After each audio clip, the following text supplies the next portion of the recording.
Hello friends, welcome to my law channel Vinayaka law studies. हमारी AIB की series चल रही है जिसमें हमने कल कॉन्स्टिट्यूशन के क्वेश्चन डिस्कस किए थे जो इम्पोर्टेंट केस लॉ बेस्ड थे और आर्टिकल बेस्ड। आज हम वे क्वेश्चन डिस्कस करने वाले हैं कॉन्स्टिट्यूशन के ही जो हमारे मोस्ट इम्पोर्टेंट है और प्रॉब्लम बेस्ड हैं जो हमारे अक्सर एग्ज़ाम में आते हैं। यानी 2 क्लास में आपका कॉन्स्टिट्यूशन पूरा कवर हो जाएगा क्योंकि क्वेश्चन देखिए यहीं से आते हैं। अगर आप इन क्लासों में कंटिन्यू बने हुए हैं तो आपकी तैयारी अगर आपने नहीं भी पढ़ा तो भी बहुत अच्छी हो जाएगी। तो इस क्लास में आज जो हम क्वेश्चन डिस्कस करने वाले हैं वो इम्पोर्टेंट है फॉर आपके एग्ज़ाम के लिए।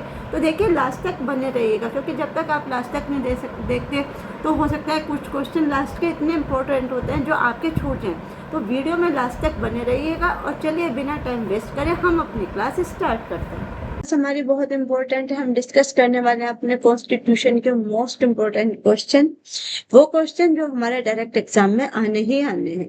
तो इन क्लासों से को अगर आपने कल की और आज की क्लास देखी है तो इनमें अगर किसी ने अगर अपनी तैयारी भी नहीं की है तो भी आपको इन्हीं 2 क्लास से बेनिफिट होगा, यानी बहुत सारे क्वेश्चन आपको यहीं से मिलने वाले। तो फर्स्ट क्वेश्चन जो मोस्ट इम्पोर्टेंट है उसे देख लेते हैं। वो क्या कहता है? The concept of procedure established by law in the Indian constitution is borrowed which from which country? भारतीय संविधान में कानून द्वारा स्थापित प्रक्रिया की अवधारणा किस देश से ली गई? Option A USA, option B United Kingdom, option C Japan और ऑप्शन डी आयरलैंड। तो बताइए इसका राइट आंसर क्या होगा? आपके जितने आंसर राइट होते हैं ये भी मुझे कमेंट में बताइए ताकि मुझे भी अच्छा लगता है कि हाँ बच्चों के अधिकतर आंसर सही जा रहे हैं। तो इसका जो राइट आंसर है वो आपका ऑप्शन नंबर सी यानी जापान से ली गई। नेक्स्ट आ जाते हैं क्वेश्चन नंबर 2। क्वेश्चन नंबर 2 हमसे क्या कहता है? Which writ can be issued by the supreme Court to compel a public authority to perform its statutory duty? यानी किसी संवैधानिक प्राधिकार को अपने कानूनी कर्तव्य का पालन करने के लिए मजबूर करने हेतु तो सुप्रीम कोर्ट कौन से रिट जारी कर सकता है? पहले क्वेश्चन समझते हैं। क्वेश्चन ये कहता है कि अगर एक कानूनी यानी एक अधिकारी है वो कि उसकी ड्यूटी क्या है? उसकी ड्यूटी है कि वो जिस पोस्ट पे बैठा है अपने कार्य को पूरा करे।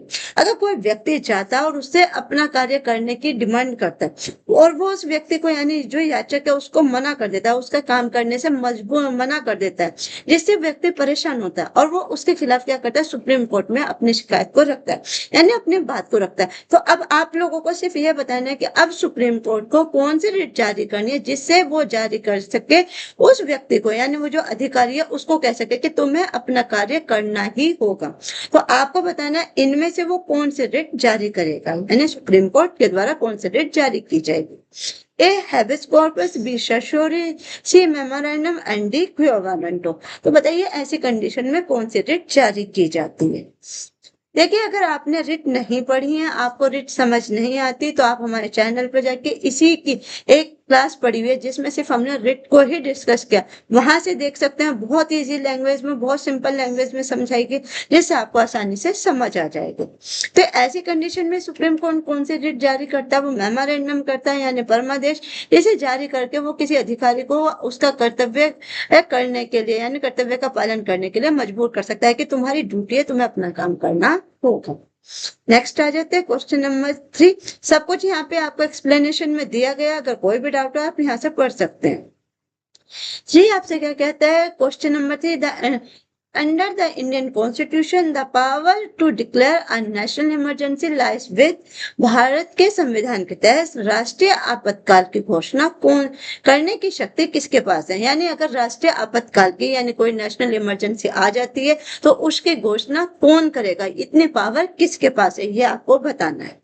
ए प्राइम मिनिस्टर, बी पार्लियामेंट, सी आपका प्रेसिडेंट एंड डी आपका चीफ जस्टिस ऑफ इंडिया यानी भारत के मुख्य न्यायाधीश। अब आप बताइए कि नेशनल इमरजेंसी को जारी करने की यानी किस शक्ति किसके पास है इन चारों में से? तो वो शक्ति किसके पास है? वो शक्ति आपके प्रेसिडेंट के पास है। यानी आर्टिकल देखिए 352 के अंदर जो हमारा कौन है? प्रेसिडेंट है, वो नेशनल इमरजेंसी की घोषणा कर सकते हैं। तो कौन से आर्टिकल के अंदर? ये भी याद रखिए 352। इसी तरह से हमारे एक क्वेश्चन से डबल क्वेश्चन बन जाते हैं और हमारी प्रैक्टिस अच्छी हो जाएगी क्योंकि डायरेक्ट आर्टिकल बेस्ड पे क्वेश्चन आते हैं तो आपको सब आना चाहिए। नेक्स्ट आ जाते हैं क्वेश्चन नंबर 4। क्वेश्चन नंबर 4 हमसे क्या कहता है? Which schedule of the Constitution of India contain provision regarding the dequalification of member on the ground of defection? यानी भारत के संविधान की किस अनुसूची में दल बदल के आधार पर सदस्यों को अयोग्य घोषित करने के प्रावधान है? बहुत अच्छा क्वेश्चन है, आंसर दें। A 8 schedule, B 9 schedule, C 10 schedule and D 11 schedule. बताइए कौन से शेड्यूल में दिया गया है? इसका जो राइट आंसर है वो आपका रहेगा ऑप्शन नंबर सी, यानी 10th शेड्यूल। अब ये 10th शेड्यूल कब अमेंडमेंट करके लाया गया था? ये 10th शेड्यूल 52 यानी 52वें संविधान संशोधन के द्वारा सन 1985 के अंदर लाया गया था। ये चीजें भी आपको याद रखनी बहुत जरूरी, क्योंकि कई बार अमेंडमेंट के क्वेश्चन भी आते हैं, यानी हमारे एक क्वेश्चन से डबल हो जाते हैं, यानी जितने क्वेश्चन हम अपनी क्लास में कर रहे हैं हमारे जस्ट डबल हो जाते हैं क्वेश्चन। अगर हमने 10 के यानी 20 हो गए, 20 के तो 40, इस तरीके से हमारे बहुत सारे क्वेश्चन बैठ जाते हैं और आपकी प्रैक्टिस भी अच्छी हो जाएगी। इसीलिए मैं कह रही हूँ अगर किसी ने नहीं भी तैयार किया तो ये 2 क्लास आपके लिए कॉन्स्टिट्यूशन के लिए इनफ रहेंगे। नेक्स्ट आ जाते हैं क्वेश्चन नंबर 5 क्या कहता है हमसे, उसको देख लेते हैं। Freedom of speech and expression under Article 19(1)(a) can be restricted on which of the following ground? अनुच्छेद 19(1)(a) के तहत वाक और अभिव्यक्ति की स्वतंत्रता को निम्नलिखित में से किस आधार पर सीमित किया जा सकता है? मोस्ट इंपोर्टेंट क्वेश्चन है आप लोगों का। A sovereignty integrity of India, Bharat की प्रभुत्व और अखंडता। बी पब्लिक डिमांड, जनता की मांग। सी इकोनॉमिक डेवलपमेंट, आर्थिक विकास। डी एडमिनिस्ट्रेटिव कन्वेंशंस, यानी आपकी प्रशासनिक सुविधा। बताइए इसका राइट आंसर आपका क्या है? राइट आंसर आपका रहेगा ऑप्शन नंबर ए, यानी sovereignty and integrity of India. Next आ जाते हैं, कहां से लिए? 6 क्वेश्चन नंबर 6 क्या कहता है? Who can dissolve the Lok Sabha before the composition on the it's normal tenure, यानी लोकसभा को उसका सामान्य कार्यकाल पूरा होने से पहले कौन भंग कर सकता है? मोस्ट इंपोर्टेंट क्वेश्चन है, बहुत अच्छा क्वेश्चन है, बताइए।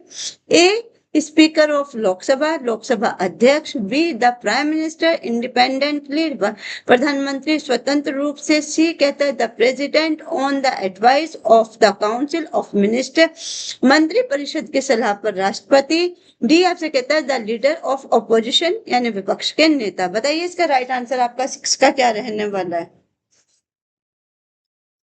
इसका जो राइट आंसर रहने वाला है वो रहेगा आपका ऑप्शन नंबर सी, यानी the president on the advice of the council of minister, यानी मंत्री परिषद की सलाह पर राष्ट्रपति। कौन से आर्टिकल में? आर्टिकल 85 का 2B में। किसके पास पावर है? प्रेसिडेंट के पास पावर है कि वो लोकसभा को भंग कर सकते हैं। कौन से आर्टिकल में? आर्टिकल 85 का 2B। इसीलिए हमें दोनों चीजें, यानी जो इसकी एक्सप्लेनेशन है वो भी अच्छे से पढ़नी है, क्योंकि वहां पे भी आपको एक नया क्वेश्चन का आंसर मिलेगा। ठीक है, यानी एक ही क्वेश्चन में हमारे 2 क्वेश्चन डिस्कस हो जाते हैं। नेक्स्ट आ जाते हैं क्वेश्चन नंबर 7। क्वेश्चन नंबर 7 हमसे क्या कहता है? The concept of single citizenship in India is borrowed from the constitution of which country? Bharat में एकल नागरिकता की अवधारणा किस देश से के संविधान से ली गई है? आपको बताना है कि सिंगल सिटीजनशिप कौन से कंट्री से ली गई है। A USA, B United Kingdom, C Canada and D Australia. बताइए कहाँ से बोरो किया है हमने इसको? सिंगल सिटीजनशिप को कौन से कंट्री से बोरो किया गया है? तो इस सिंगल सिटीजनशिप को हमने कहां से बोरो किया है? यूनाइटेड किंगडम यानी ब्रिटेन से। ठीक है, नेक्स्ट आ जाते हैं क्वेश्चन नंबर 8। नेक्स्ट आ जाते हैं क्वेश्चन 8। क्वेश्चन 8 हमसे क्या कहता है? Which constitution amendment is known as the mini constitution of India? भारतीय संविधान संशोधन को भारत का लघु संविधान मिनी कॉन्स्टिट्यूशन कहा जाता है। कौन से अमेंडमेंट के अंदर ये आया था? A 42 amendment act, B 44 amendment act, यानी सी 86 अमेंडमेंट एक्ट, और डी आपका 91 अमेंडमेंट एक्ट। यानी मिनी कॉन्स्टिट्यूशन जो है वो कौन से अमेंडमेंट से आया गया था और किसे, कौन से संविधान संशोधन को कहा जाता है मिनी कॉन्स्टिट्यूशन? इनमें से आप बताइएगा वो कौन सा है। जो कहा जाता है मिनी कॉन्स्टिट्यूशन। बताइए इसका राइट आंसर हमारा क्या रहने वाला है? तो इसका राइट आंसर रहेगा हमारा ऑप्शन नंबर है, क्योंकि देखिए जो 42 यानी 42वां संविधान संशोधन हुआ था उसमें बहुत सारी चीजों को अमेंड किया गया था, जिसके बाद इसको क्या कहा जाता है, मिनी कॉन्स्टिट्यूशन भी कहा जाता है। ठीक है, नेक्स्ट आ जाते हैं। और ये कब हुआ था? ये अमेंडमेंट हुआ था आपका 1976 में। नेक्स्ट आ जाते हैं क्वेश्चन नंबर 9। क्वेश्चन नंबर 9 क्या कहता है? By which amendment was the right to property remove from the list of fundamental right? किस संशोधन द्वारा संपत्ति के अधिकार को मौलिक अधिकारों की सूची से हटा दिया गया था? मोस्ट इंपोर्टेंट क्वेश्चन है, बताइए। A 42 amendment, B 44th amendment, C 24th amendment and D 25 amendment. बताइए कौन से संविधान संशोधन के द्वारा इसको हटा दिया गया था?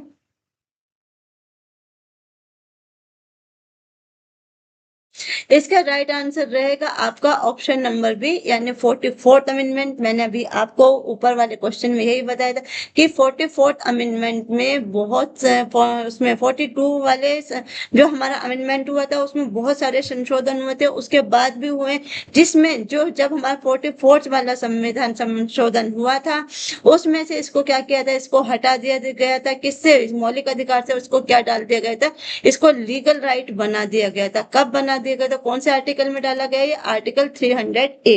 अगर आपके पास क्वेश्चन ये आ जाता है कि मौलिक अधिकार कौन से आर्टिकल में दिया गया है, तो उसका आंसर रहेगा आपका आर्टिकल 300A। और कैसा राइट है ये? लीगल राइट है ये। ठीक है, यानी right to property into a legal right.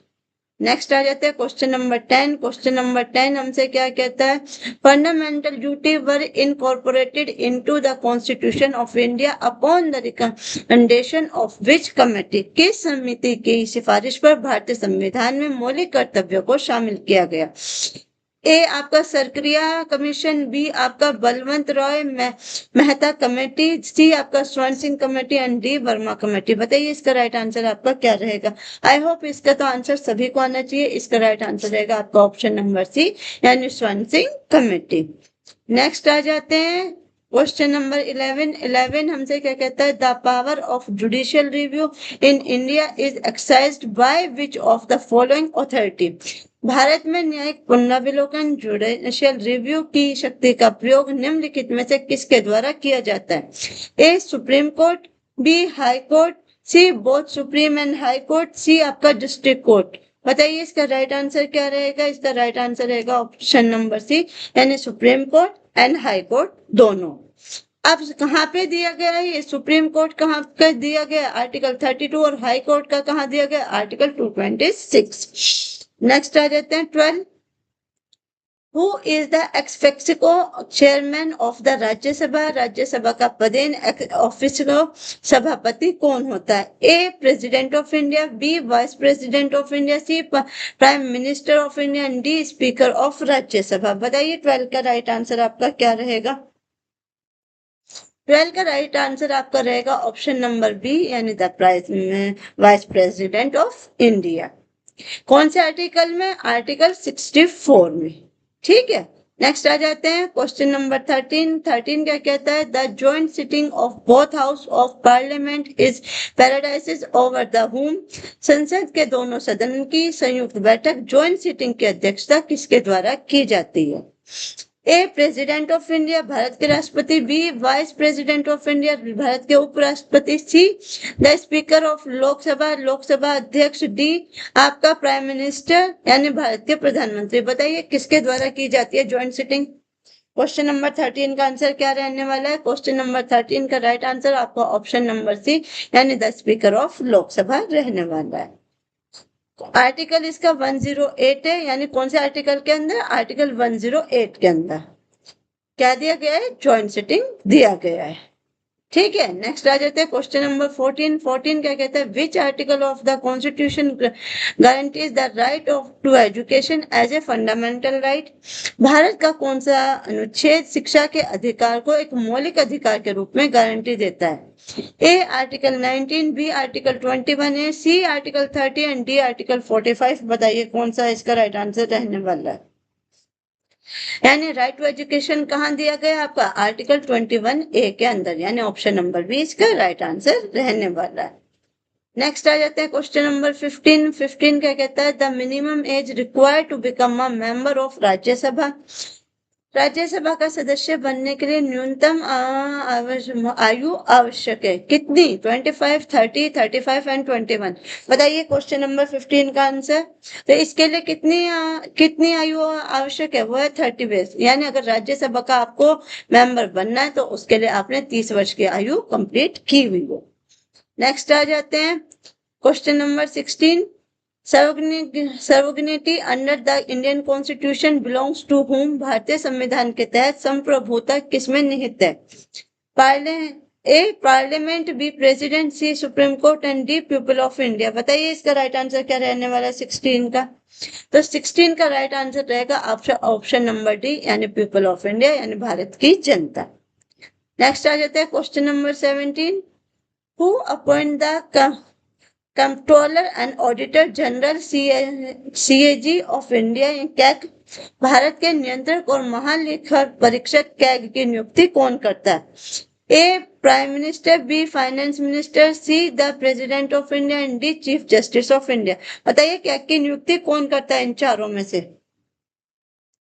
इसका राइट आंसर रहेगा आपका सी, यानी ऑप्शन आपका सी, द प्रेसिडेंट ऑफ इंडिया, यानी भारत के राष्ट्रपति। कौन से आर्टिकल के अंदर, आर्टिकल 148, ठीक है, के अंदर क्या करता है भारत का राष्ट्रपति, क्या करता है, कैग की नियुक्ति करता है। नेक्स्ट आ जाते हैं क्वेश्चन नंबर 18। 18 हमसे क्या कहता है, the power of the supreme court of India to decided dispute between the centre and the state falls under its. यानी केंद्र और राज्यों के बीच विवाद का फैसला करने की भारत के सुप्रीम कोर्ट की शक्ति किसके पास, सुप्रीम कोर्ट की शक्ति किसके अंतर्गत आती है, A advisory jurisdiction, B appellate jurisdiction, C original jurisdiction and D writ jurisdiction. बताइए किसके अंदर आती है। इसका जो राइट आंसर रहेगा वो आएगा सी, यानी ओरिजिनल जुरिडिक्शन, ठीक है। यानी और आर्टिकल कौन सा होगा इसका, आर्टिकल 131, यानी under article 131 dispute between the union and state fall under original jurisdiction. Next आ जाते हैं question number 19। Which article mention the law declared by the Supreme Court shall be binding on all courts within the territory of India? किस अनुच्छेद में उल्लेख है कि supreme court द्वारा घोषित कानून भारत के क्षेत्र के सभी न्यायालयों पर बाध्यकारी होगा, A article 136, B article 141, C article 142 and D article 143। बताइए इसका राइट आंसर 19 का क्या रहने वाला है। 19 का आपका राइट आंसर रहेगा ऑप्शन नंबर बी, यानी आर्टिकल 141। नेक्स्ट आ जाते हैं क्वेश्चन नंबर 20 के देख लेते हैं। In India the idea of A concurrent list in the constitution is borrowed from. Bharat में संविधान में समवर्ती सूची यानी कंकरेंट लिस्ट का विचार कहाँ से लिया गया। मोस्ट इंपोर्टेंट क्वेश्चन है और ये क्वेश्चन कई बार आपका एग्जाम में आता ही आता है। ए USSR, बी USA, सी ऑस्ट्रेलिया, डी कनाडा। बताइए कहाँ से ली गई है कंकरेंट लिस्ट। बी का राइट आंसर आपका क्या रहने वाला है, बी का राइट आंसर रहेगा आपका सी से, यानी ऑस्ट्रेलिया, यानी हमने अपनी कंकरेंट लिस्ट कहाँ से ली है, ऑस्ट्रेलिया से बोरो की। नेक्स्ट आ जाते हैं 21 क्या कहता है, equal justice and free legal aid. Most important question are mention under which article. सामान्य न्याय और मुफ्त कानूनी सहायता का उल्लेख किस अनुच्छेद के अंतर्गत किया गया है, article 39A, B article 40, C article 43 and D article 48। 21 का आंसर बताएं। इसका राइट आंसर रहने वाला है हमारा ऑप्शन नंबर ए, यानी आर्टिकल 39A। नेक्स्ट आ जाते हैं क्वेश्चन नंबर 22 क्या कहता है, which article empower the president to grant pardon, reprieve और रेमिनेशन ऑफ पनिशमेंट। यानी कौन सा अनुच्छेद राष्ट्रपति को क्षमादान, दंड विराम या सजा कम करने की शक्ति प्रदान करता है। मोस्ट इंपोर्टेंट क्वेश्चन है, बताइए इसका राइट आंसर क्या रहेगा। ऑप्शन देखते हैं। Option A article 61, B article 72, C article 123 and D article 2 13 यानी कौन सा आर्टिकल है जिसमें राष्ट्रपति आपको समाधान या दंड विराम यानी या आपकी जो पनिशमेंट है उसको कम कर सकता है, इसकी शक्ति कौन से आर्टिकल में दी गई है राष्ट्रपति को, बताइए। 22 का राइट आंसर क्या है? तो ये आर्टिकल है आपका 72, यानी आर्टिकल 72 के अंदर राष्ट्रपति समाधान यानी अगर किसको मृत्यु दंड दिया गया है तो उसकी मृत्यु दंड यानी डेथ पेनल्टी को कम कर सकता है, या फिर सजा बहुत ज्यादा दी गई तो उसकी सजा को भी कम करने की शक्ति देता है। कौन सा? आर्टिकल 72। नेक्स्ट आ जाते हैं क्वेश्चन नंबर 23 क्या कहता है? The dynamic doctrine of equality replacing the traditional rule beyond concept was pronounced in which landmark case? पारंपरिक नियमबद्ध अवधारणा को बदलते हुए समानता का गतिशीलता सिद्धांत किस ऐतिहासिक मामले में प्रतिपादित किया गया था? ए.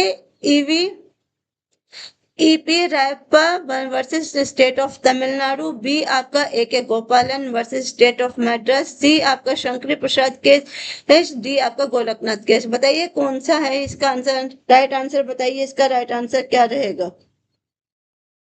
इसका जो राइट आंसर रहेगा वो आपका रहेगा ऑप्शन नंबर ए, यानी EV Rayappa versus state of Tamil Nadu. कब का केस है ये? 1974 का केस है। ये चीजें भी याद रखें क्योंकि कभी भी कुछ भी पूछ लिया जाता है। नेक्स्ट इंपॉर्टेंट क्वेश्चन है, मनी बिल से क्वेश्चन आता ही है। A money bill can be introduced only in, यानी धन विधेयक केवल कहाँ पेश किया जा सकता है? A Rajya Sabha, B Lok Sabha, C joint sitting and D either house of Parliament, यानी संसद के किसी भी सदन में। बताइए 24 का राइट आंसर हमारा क्या रहने वाला है? 24 का हमारा राइट आंसर रहेगा ऑप्शन नंबर बी, यानी सिर्फ मनी बिल कहाँ पेश किया जाता है? ओनली लोकसभा में। नेक्स्ट आ जाते हैं, और इसका आर्टिकल क्या? अकॉर्डिंग टू आर्टिकल 1019, यानी कौन से आर्टिकल के अंदर दिया गया है? ये 109 में दिया गया है। नेक्स्ट आ जाते हैं question number 25। The speaker of Lok Sabha address their resignation letter to Lok Sabha सदस्य अपना इस्तीफा पत्र किससे संबोधित करते हैं? A the Prime Minister, B President of India, C Deputy Speaker of Lok Sabha, D आपका the Ministry of Parliamentary Affairs. बताइए 25 का राइट आंसर क्या है कि स्पीकर ऑफ लोकसभा अपना रेजिग्नेशन किसे सौंप सकते हैं? 25 का राइट आंसर बताइए। तो 25 का राइट आंसर रहेगा आपका ऑप्शन नंबर सी, यानी डिप्टी स्पीकर ऑफ लोकसभा, यानी लोकसभा के उपाध्यक्ष को। नेक्स्ट आ जाते हैं 26 क्या कहता है? Which of the following article can not be suspended even during a national emergency, राष्ट्रीय आपातकाल के दौरान भी निम्नलिखित में से कौन सा अनुच्छेद निलंबित नहीं किया जा सकता? मोस्ट इंपोर्टेंट क्वेश्चन है, कई बार यहाँ से पूछा गया है। A article 14 and 19, B article 19 and 20, C article 20 and 21 and D article 21 and 22। बताइए नेशनल इमरजेंसी के दौरान भी कौन से आर्टिकल हैं जो सस्पेंड नहीं किए जाते? 26 का राइट आंसर बताइए। ये आंसर तो आई होप आप सबको आता ही होगा, ये है आपका ऑप्शन सी, यानी आर्टिकल 20 एंड 21। यानी द 44th अमेंडमेंट कहाँ से लिए आया था? ये 44th अमेंडमेंट से आया था। In fact the article 20 and 21 can not be suspend, यानी ये जो दोनों आर्टिकल है 20 और 21 ये नेशनल इमरजेंसी के टाइम भी सस्पेंड नहीं होते। कौन से अमेंडमेंट से आए थे? 44th अमेंडमेंट से। 27 देख लेते हैं। 27 कहता है the separation of judiciary from executive is mention in which part of the constitution, कार्यपालिका में न्यायपालिका का पृथक्करण का उल्लेख संविधान के किस भाग में है?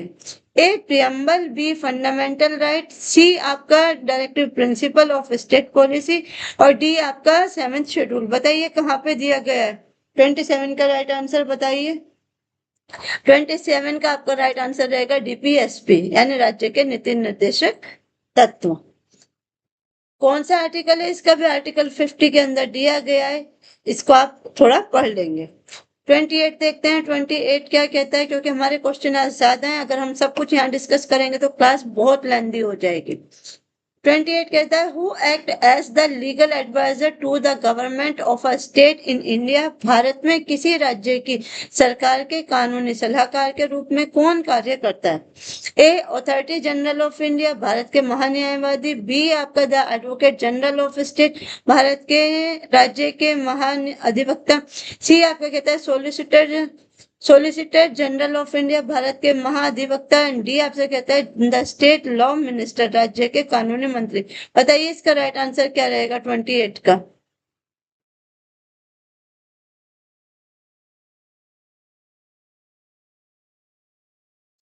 इसका राइट आंसर आपका रहेगा ऑप्शन नंबर बी, यानी the Advocate General of state, राज्य के महाधिवक्ता।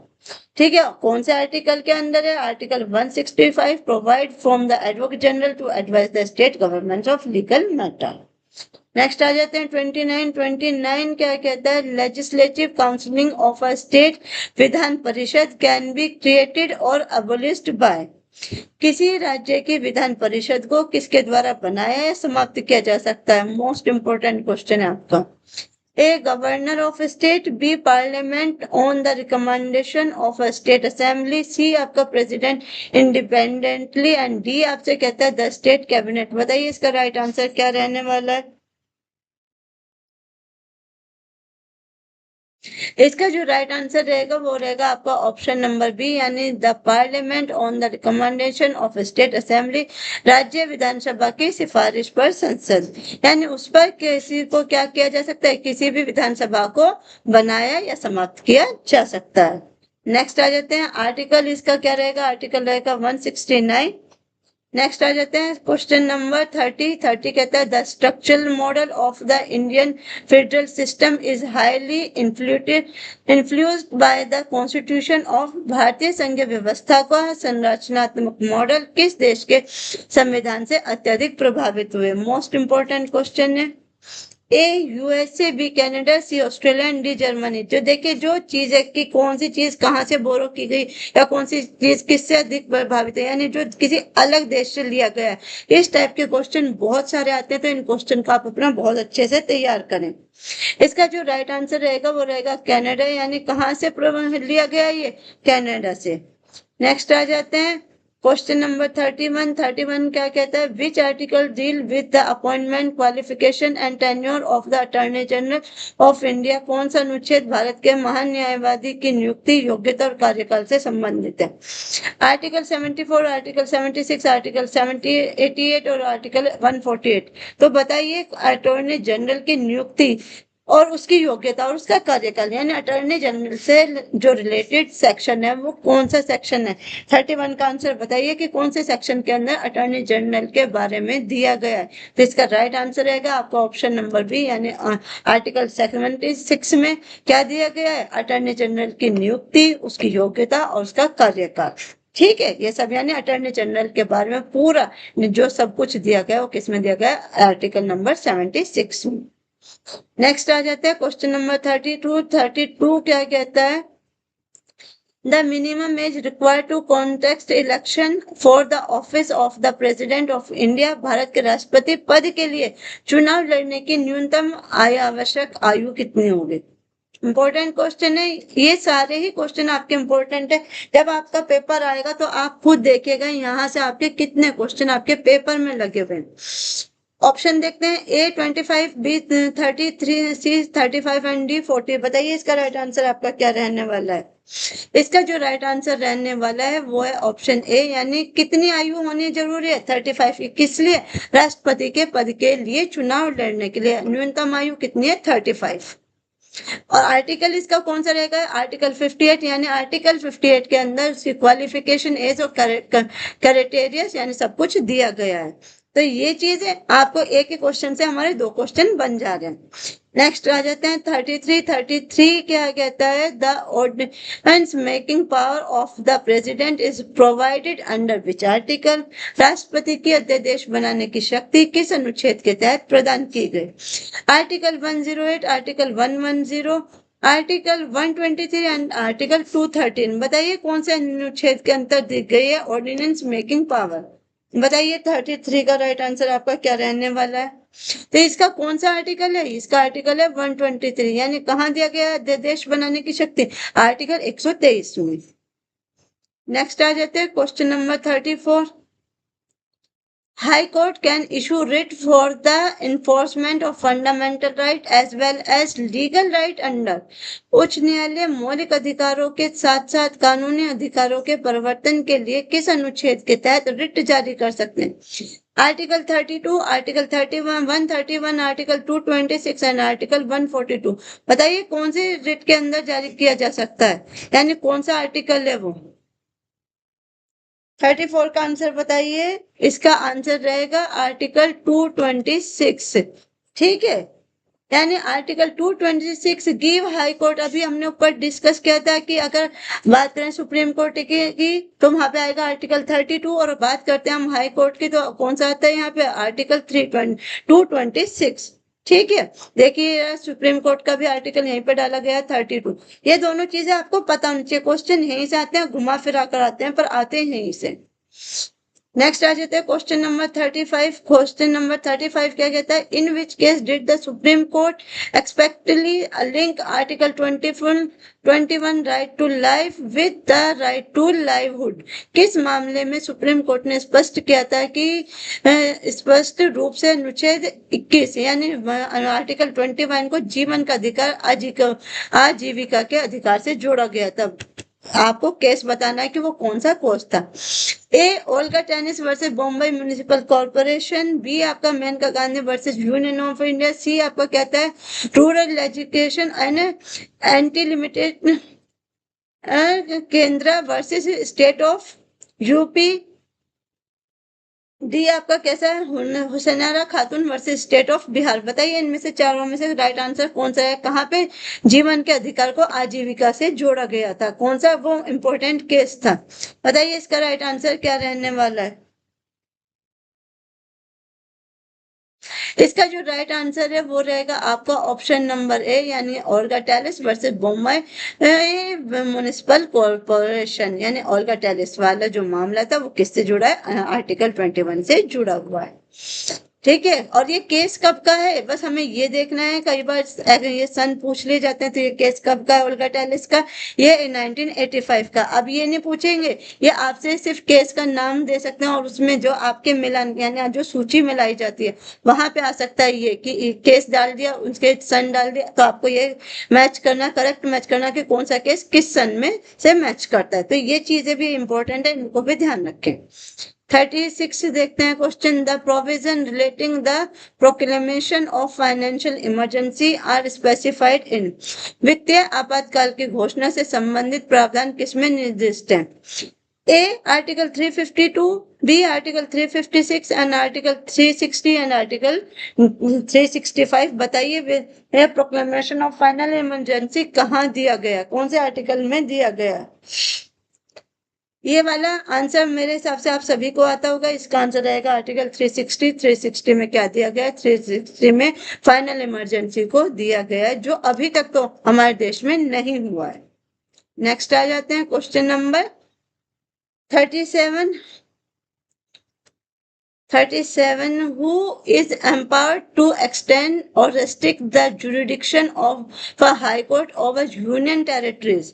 केंद्र शासित प्रदेशों पर किसी उच्च न्यायालय के क्षेत्राधिकार को बढ़ाने या सीमित करने का अधिकार किसके पास है? A president of India, B parliament of India, C justice of India, D आपका गवर्नर ऑफ स्टेट। बताइए किसके पास है कि क्षेत्र को आप या तो बढ़ा सकते हैं या कम कर सकते हैं? तो ये शक्ति किसके पास है? बताइए। तो ये शक्ति आपकी किसके पास है? ये शक्ति है आपके पार्लियामेंट के पास, यानी वो किसी भी प्रदेश के क्षेत्र को या तो कम कर सकती है या उसको बढ़ा सकती है। किसके पास है ये शक्ति? हमारे पार्लियामेंट के पास है। और कौन से आर्टिकल में दिया गया है? ये आर्टिकल 230 में दिया गया है, यानी वो किसी भी स्टेट के क्षेत्र को या तो बढ़ा सकती है या घटा सकती है। नेक्स्ट आ जाते हैं question 38। The concept of welfare state is explicitly found in which core era of Indian Constitution? कल्याणकारी राज्य वेलफेयर स्टेट की अवधारणा स्पष्ट रूप से भारतीय संविधान के किस मुख्य क्षेत्र में पाई जाती है? Preamble, fundamental duty, DPSP and D fundamental rights. बताइए इसका राइट आंसर क्या रहने वाला है। 38 का राइट आंसर आपका क्या रहने वाला है। 38 का राइट आंसर रहेगा आपका डीपीएसपी। ठीक है, नेक्स्ट आ जाते हैं 39। 39 क्या कहता है, provision regarding panchayat were added into the constitution दो विच अमेंडमेंट एक्ट, यानी पंचायत को कौन से अमेंडमेंट एक्ट से जोड़ा गया था, कौन सा अमेंडमेंट से पंचायत जोड़ा गया था। A 42 amendment, B 44th amendment, C 73rd amendment and D 74th amendment. बताइए कौन से क्या रहेगा इसका राइट आंसर। इसका राइट आंसर रहेगा आपका ऑप्शन नंबर सी, यानी 73 अमेंडमेंट से क्या जोड़ा था, पंचायत को जोड़ा गया था। ठीक है, कब जोड़ा गया था, इसका सन क्या था, 1992 में। कौन सा अमेंडमेंट एक्ट था, वो 73 अमेंडमेंट एक्ट था। और कहाँ दिया गया, पार्ट 10 एंड 11 शेड्यूल में। ये चीज यानी ये शेड्यूल भी आपको पता होना चाहिए, क्योंकि ये शेड्यूल भी बहुत जरूरी है। कौन सा है ये, पार्ट 9 है, और कौन से शेड्यूल में, 11th शेड्यूल में दिया गया है। नेक्स्ट आ जाते हैं क्वेश्चन नंबर 40। 40 क्या कहता है, the right to privacy is protected as a part of the right to life and personal liberty. निजता का अधिकार जीवन और व्यक्तिगत स्वतंत्रता के अधिकार के आंतरिक भाग के रूप में किसके तहत सुरक्षित है। Article 14, article 19, article 21 and article 25। बताइए कहाँ दिया गया ये। इसका अगर आपको आंसर, हमने ये क्वेश्चन शायद कल भी डिस्कस किया था, राइट टू प्राइवेसी कहाँ है, आर्टिकल 21 में। ठीक है, नेक्स्ट आ जाते हैं। और इसका देखिए इंपॉर्टेंट यहाँ पे केस लॉ भी पड़ा है, पुट्टास्वामी, जिसको हमने कल भी डिस्कस किया था। कौन से सन का है पुट्टास्वामी का केस है, आपका 2017 का है। तो ये चीजें आपको पता होनी चाहिए, क्योंकि देखिए क्वेश्चन कहीं से भी आ जाए, आपसे अगर ये पूछा जाता है कि कौन से सन का केस है, तो भी पता लग जाए, कौन से अनुच्छेद में है, तो ये भी आपको पता होना चाहिए। नेक्स्ट आ जाते हैं 41। 41 क्या कहता है, टैक्सेस और income other than agriculture income are leave under and collected by. कृषि आय के अलावा अन्य आय पर कर किसके द्वारा लगाया जा सकता है, या तो लगाया जाए या एकत्र किया जाएगा, किसके द्वारा। A state government, B central government, C local panchayat and D both central and state equally. बताइए, यानी केंद्रीय और राज्य दोनों समान रूप से। बताइए 41 का राइट आंसर आपका क्या रहेगा, तो 41 का आपका राइट आंसर रहेगा ऑप्शन नंबर, यानी किसके द्वारा लगाया जाता है, सेंट्रल गवर्नमेंट के द्वारा। नेक्स्ट आ जाते हैं question number 42। The absolute power to regulate the right of citizenship by law belongs to. कानून द्वारा नागरिकता के अधिकार को विनियमित करने की पूर्ण शक्ति किसके पास है। A president, B parliament, C cabinet and D ministry of home affair. बताइए 42 का राइट आंसर आपका क्या रहने वाला है, यानी किसके पास है कानून द्वारा नागरिकता के आधार को विनियमित करने की पूर्ण शक्ति किसके पास है, तो वो शक्ति किसके पास है, वो शक्ति आपके पार्लियामेंट के पास है, यानी इसका राइट आंसर रहना है ऑप्शन नंबर बी। कौन से आर्टिकल में दिया गया, आर्टिकल नंबर 11।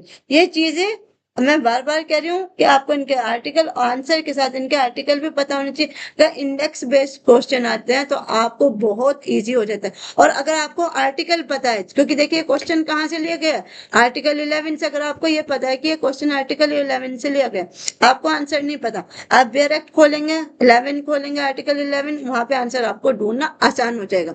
यानी ये आपको दोनों तरह से ही फायदा करने वाली चीजें आपको सब पता होनी चाहिए। Next 43। The team circular was expressly incorporated into the preamble, though which historic amendment, यानी धर्मनिरपेक्ष सर्कुलर शब्द को किस ऐतिहासिक संशोधन के माध्यम से प्रस्तावना के रूप में शामिल किया गया था। मोस्ट इंपोर्टेंट क्वेश्चन है। बताइए 24th amendment, 39 amendment, 39th amendment act, 42 या 44। बताइए इसका राइट आंसर क्या है कि सर्कुलर शब्द कौन से अमेंडमेंट एक्ट से जोड़ा गया था।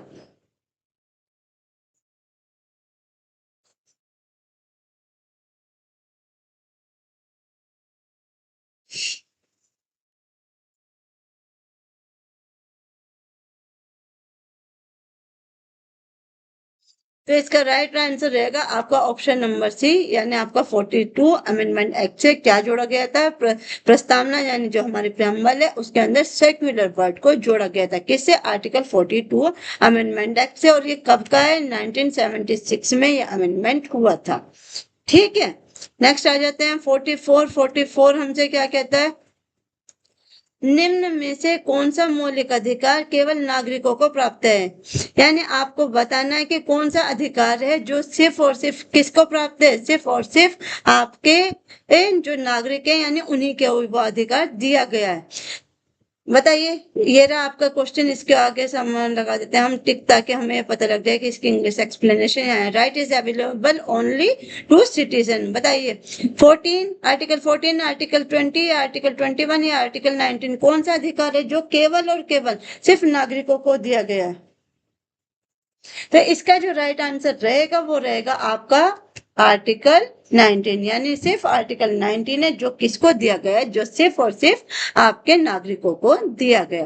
नेक्स्ट, और आज की क्लास का लास्ट क्वेश्चन, जो हमारा क्वेश्चन नंबर हमारा कौन सा है? 45 है। इसको हम देख लेते हैं ये क्या कहता है। आज की क्लास का हमारा लास्ट क्वेश्चन है, यानी आपका क्या कहता है? Which writ is issue to prevent a lower court from exiting its jurisdiction. निचली अदालत को अपने अधिकार क्षेत्र से बाहर जाने से रोकने हेतु कौन सी रिट जारी की जा सकती है? Option A memorandum, option B quo warranto, option C certiorari, option D prohibition. बताइए कौन सी है? बताइए इसका राइट आंसर क्या रहने वाला है आपका? इसका राइट आंसर रहेगा ऑप्शन नंबर बी, यानी देख लिए ये रिट आपकी क्या करती है? प्रोहिबिशन आपकी क्या करती है? यह रिट निचली अदालत को अधिकार क्षेत्र से बाहर कार्य करने से रोकती है। यानी जो निचली अदालत है वो अगर अपने से बाहर के क्षेत्र यानी उनका जहां तक क्षेत्र है उससे बाहर का तो वो कार्य कर रहे हैं, यानी उनकी सुनवाई अपने कोर्ट में कर रहे हैं, तो वो रिट जो हमारी प्रोहिबिशन है ये उनको रोकती है कि आप अपने अधिकार क्षेत्र के अंदर ही कार्य करेंगे, इससे बाहर कार्य नहीं करेंगे। तो यहाँ पे आज हमारी क्लास होती है कंप्लीट। तो हमने 45 क्वेश्चन यहाँ पे डिस्कस कर लिए। मोस्ट इंपोर्टेंट क्वेश्चन थे, सीधे एग्जाम में आने वाले क्वेश्चन थे।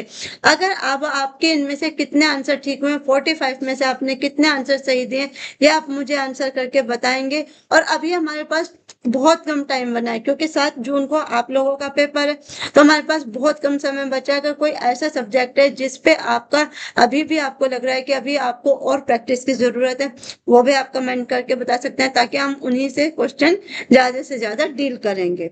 और ये क्लासें आपको कैसी लगती हैं ये भी बताइएगा। अगर और क्लासें अगर आपको अच्छी लगती हैं तो इन्हें लाइक करें, शेयर करें, चैनल को सब्सक्राइब करें, ताकि शेयर उन लोगों को करें जिन लोगों को इन क्लास की नीड है। सब्सक्राइब करें ताकि आने वाली वीडियोस आप तक आती रहें। और आज के लिए बस इतना ही। Thank you so